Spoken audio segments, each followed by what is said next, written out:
Hey, Charlene. Okay, I have a GMD prefold that's a small and an Econo bun prefold that's supposedly one size. That I'm going to show you the difference and how much of a difference it makes to have a smaller one. Anyways, so with the huge prefold, this is how I like to do it, and this is how I did it with Aubrey until she was too rolly. And as you can see, this is huge. So I always put it about mid-back. You can always adjust it, but I put it about mid-back and fold it over and fold it over so it's like this, and pull it up between the legs. And then obviously this is way too high, so you pull that down, and what I like to do is stick my fingers in it and like flip it so it's like that, so it's not so bulky, because if you just leave it like this, obviously that is a ton of bulk. But if you take and flip it, which takes a little practice, it'll be much flatter, much smoother.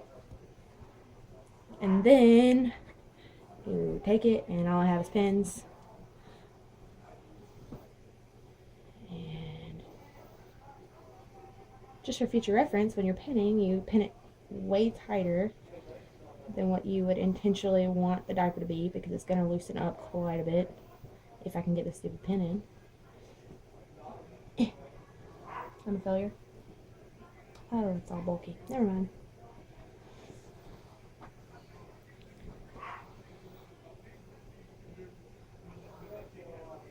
It also helps to keep your pins in some soap. Oh my gosh, I just did this. It's not going through. Laugh at me. Alright. And then the other side with your creepy baby. Which your baby is not creepy. Thank God. And then roll the legs in. Roll the legs in. And what I was talking about with rise is, you see how this is like super, there's like a lot of bulk right here. It's like long, and it goes down to like this baby's invisible knees. So that's what I was talking about with the rise, making it smaller a while ago. And then you take your cover. I don't have a Thirsties anymore. I know you have those, but this is a blueberry capri size one, so it's close enough. And make sure it's all tucked in. All tucked in. And then obviously it's really high on the back, so I always like to pull it down. Okay. Then there's a super bulky, super creepy, arms twisting around baby. So yeah, it's a lot of pre-fold in there. But if you were to do it with the smaller one, show you the difference. I actually, with the smaller one, can snap this down so the rise is shorter, and take the smaller pre-fold and just do the exact same thing over again. Except when I pull it up this time, it's not all the way up like to her face, and I just fold it down just a little bit actually. But first I'm going to spread it out, and then I'm going to fold it down with this one because it's not so big.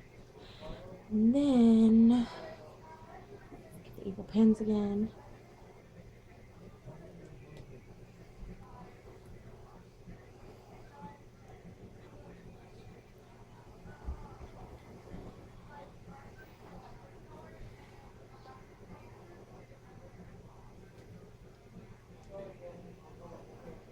So it's going to be a long video, but hopefully it helps you. And then tuck legs,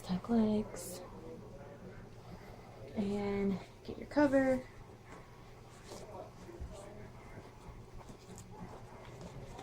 Bring it up.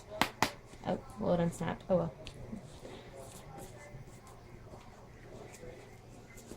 And make sure everything's tucked in. That's why I did, because it's so hard in the back. And yeah, obviously it's much trimmer now, not quite as bulky on this little bitty creepy doll. And yeah, another thing before we get done, you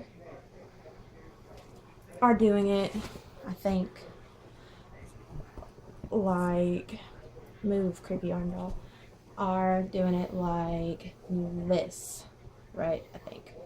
So when you pull it up, it like pulls all this in the back, and you're finagling, and I don't. Anyways, it looks crazy. I can't do it like that, obviously. So that's why I just like to do it like this. You could actually even make it super trim and fold it over on itself and over on itself again. But you have a boy, so I don't know if that would work with a boy.